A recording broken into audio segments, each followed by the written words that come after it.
Syedaralan, Kepala Kejaksaan Negeri atau Kejari Biren, Muhammad Farid Rumdana bersama para pegawai dan pengurus Ikatan Adiaksa Dharma Karini atau IAD dinampingi Camat Simpang Mamplam, Henry Maulana pada Kamis 14 Juli 2022 mengunjungi pimpinan Yayasan Pendidikan Islam atau YPI Darul Falah di Kampung Curebaro, Simpang Mamplam, Biren.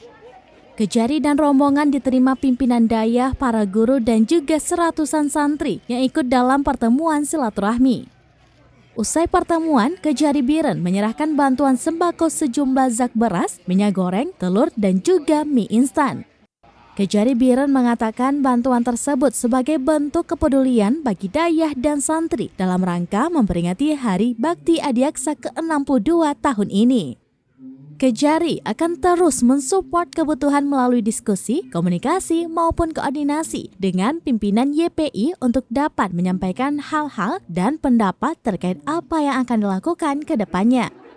Pimpinan YPI Babu Falah Tengku Muhammad Lutan mengucapkan terima kasih kepada Kejari Biren telah memberikan bantuan sembako.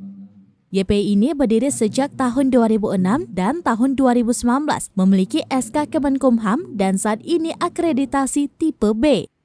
Yayasan ini mendidik anak yatim piatu dan anak telantar dengan total jumlah santri saat ini 173 orang. Dari Biren, Yusmandin Idris, Serambilan TV.